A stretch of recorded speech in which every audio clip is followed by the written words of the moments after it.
the show where we talk about building projects. Whether is it hell or heaven to live in it. And how exactly do we decide? We will talk about several arguments concerning this project. And each good aspect will drag the scale towards the heaven, and each bad aspect will drag it towards hell. At the end of the discussion, we will see the results all together. For this week, we brought to you a really interesting mass housing project from Vienna called Alt-Erlaa. Before we start, let's have a look at the video talking about Alt-Erlaa.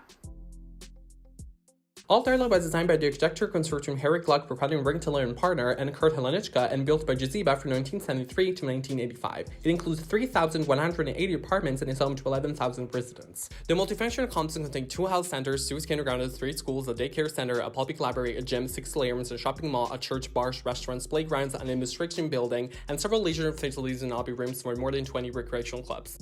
There is a swimming pool in every rooftop and an indoor pool and sauna in every basement. External appearance of the building modeled in the wind tunnel shape, and the entrance halls were individually designed by a leading contemporary visual artist. Now that's a project, am I right? Who wouldn't want to live there? Let's just go ahead and give it a kickstart with the scale. After seeing this huge complex and what it contains, a question comes to our minds: whether it was affordable.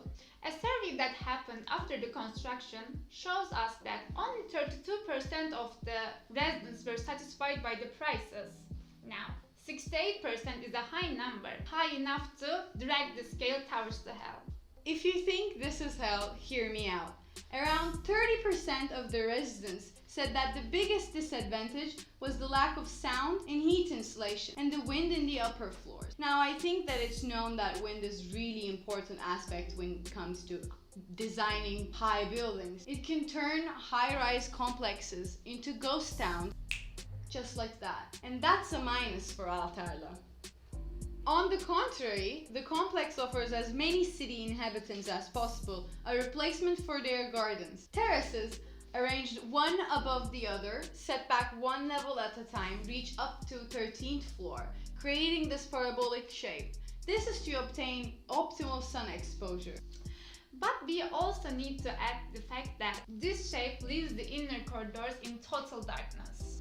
Yeah, so I think we came back to where we were. Let's add that on the scale too.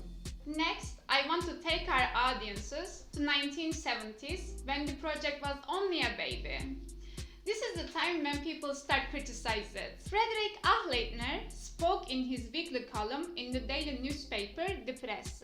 2/3 of the high apartment blocks, especially in this extremely windy location, can hardly be inhabited under normal conditions. How often a year can you open a living room or use a loggia? I feel like this can move our scale slightly towards hell. And now, I will quote Harry Gluck himself, because he revealed Alt-Erlaa's recipe for success in his own words. It is certainly the realization of many of the demands placed on urban living and the combination of high quality of private open spaces with a high quality of communal open spaces. And generosity. That's a really important thing. Listening to the demands and designing for humans is one of the key aspects of architecture. Didn't we see throughout the architecture history? Nevertheless, for many sources, Alt-Erlaa still remains an exemplary project even after 40 years. The success is not only based on architectural approaches, rather it was created through symbiosis of planners, clients, city of Vienna, and finally the residents themselves.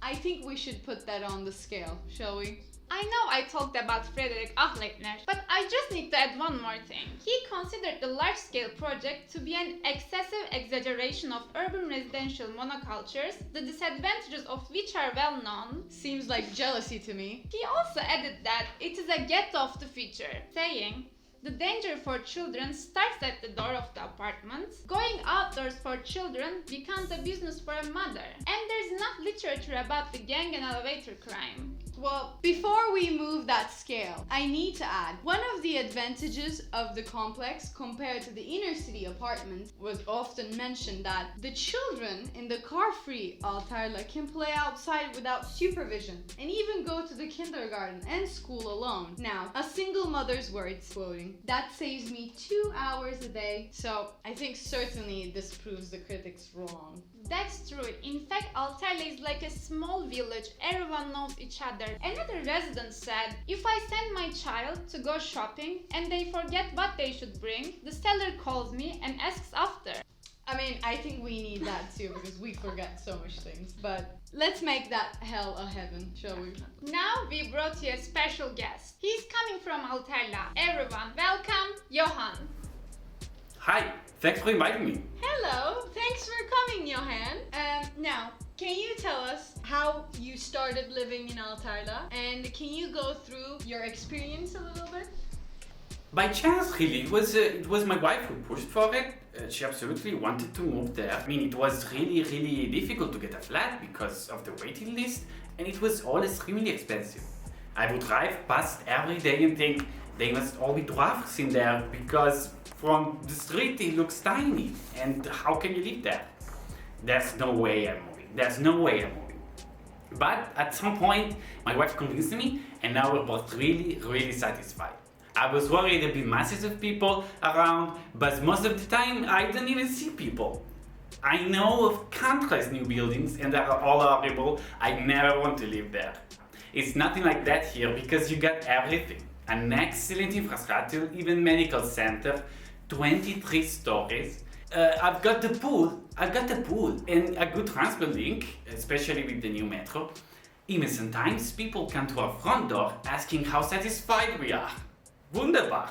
Wow, that was amazing. Thanks for coming, Johan. Bye. Satisfied residents are the heart of a successful complex and a big reason to move to scale to heaven. So much positivity. Now, before we sum up, I need to address to another problem concerning the complex. Alt-Erlaa does not meet ecological requirements. This was one of the struggles that they had. Even years later, One eternity later. in 2015, with the help of the residents, they created this project to move towards ecological living in Alt-Erlaa. This might seem like a big problem, but actually it reveals a game-changing aspect of Alt-Erlaa. It's a constantly changing, evolving project.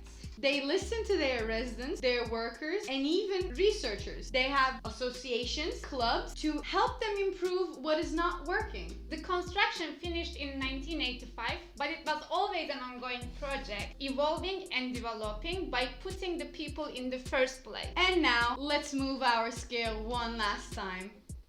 Let's take a look at the results. We have a winner! And our results show that it is what? Heaven to live! I did see that coming. We dug deep and went to the bottom of the things and laid it all out for you. And now it's your turn. Would you live in Alt-Erlaa? Let us know. Thanks for watching. Goodbye. That's a wrap!